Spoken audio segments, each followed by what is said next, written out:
මෙන්න මේ වගේ පරාට ටිකක් හදාගත්තම තේ බොන වෙලාවට රසට බිත්තර රෝල්ස් හදාගන්න පුළුවන් කියලා ඔයාලා දන්නවද?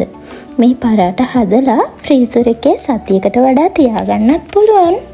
ඉතින් එහෙම හදාගත්තම හිතුන වෙලාවට මේ විදියට බිත්තර රෝල්ස් හදාගන්නත් පුළුවන්. මම අද ඔයාලට පරාට එක හදන විදිහත් එක්කම බිත්තර රෝල්ස් හදන විදිහත් අරගෙන ආවා. එහෙනම් අපි බලමු කොහොමද මේක කරගන්නේ කියලා. මුලින්ම මම පාන් පිටි 250ට ලුණු තේ හැඳි 1යි පොල් තෙල් මේස හැඳි 3කුයි එකතු කරගත්තා.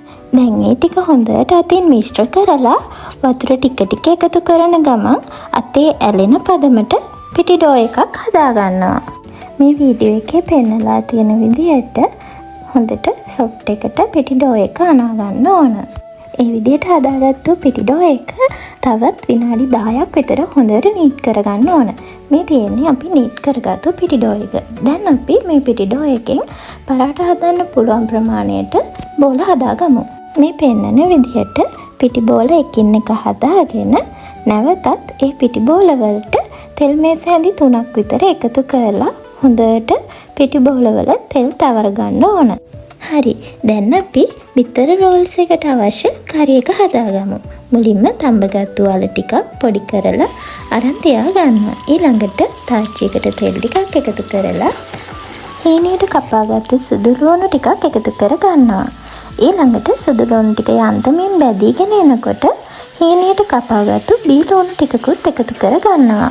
ඊළඟට කරපිංචා ටිකකුත් එකතු කරලා මේ ඔක්කොම හොඳට තෙලේ ටෙම්පරාදු කර ගන්නවා.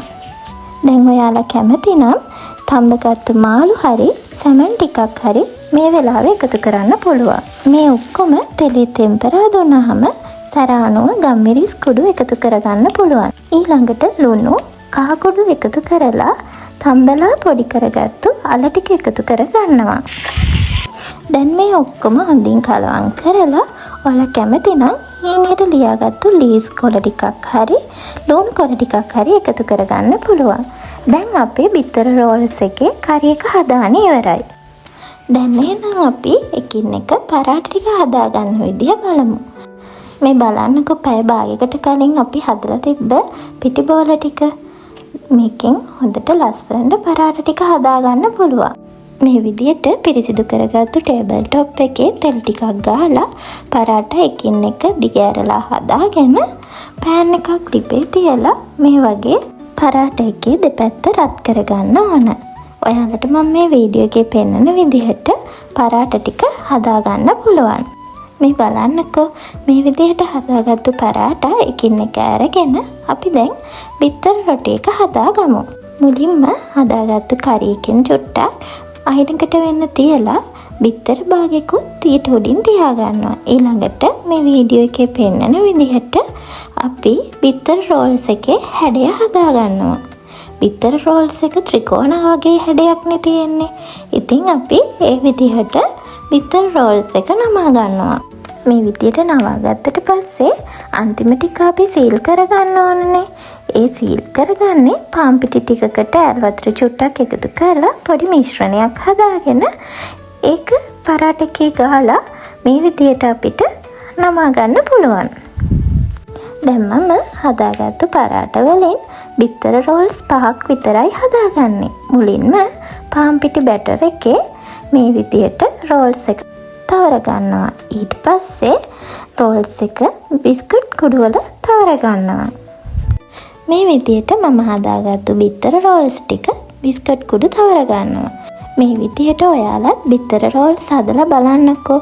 මැද පිටි එක අමු නැතුව රසට මේ විදිහට බිත්තර රෝල්ස් හදාගන්න පුළුවන්. දැන් මම මේ විදිහට හදාගත්තු බිත්තර රෝල්ස් ටික එකින් එක අරගෙන තෙලේ බැද ගන්නවා. ඔයාලට බිත්තර රෝල්ස් මේ විදිහට හදලා තෙල් එකේ දාලා බදින්න නැතුව ෆ්‍රීසර් එකේ දවසක් විතර කල් තියාගන්නත් පුළුවන්. මම දවසක් විතර කල් තියාගන්න පුළුවන් කියන්නේ අපි මේකට බිත්තර එකතු කරන නිසා. නැත්නම් දවස් 2-3ක් වුණත් ෆ්‍රීසර් එකේ දාලා තියාගෙන ඕන වෙලාවට බැදලා තේ බොන වෙලාවට පුංචි බඩ කින්නකට හදාගන්න පුළුවන්. ඔයාලත් මේ විදියට බිත්තර රෝල්ස් හදලා රස කොහොමද කියලා මටත් කියන්නකෝ. මට නම් කඩේ ගන්න බිත්තර රෝල්ස් එකට වඩා මම මේ ගෙදර හදන බිත්තර රෝල්ස් එක හරිම රසයි. ඉතින් අදත් මාත් එක්ක එකතු වෙලා හිටපු ඔයාට ගොඩාක් ස්තුතියි. එහෙනම් මගේ channel එක subscribe කරලා මාත් එක්ක දිගටම එකතු වෙලා ඉන්න කියලා ආදරෙන් ආරාධනා කරනවා. ඔයාලා හැමෝටම සුබ දවසක්.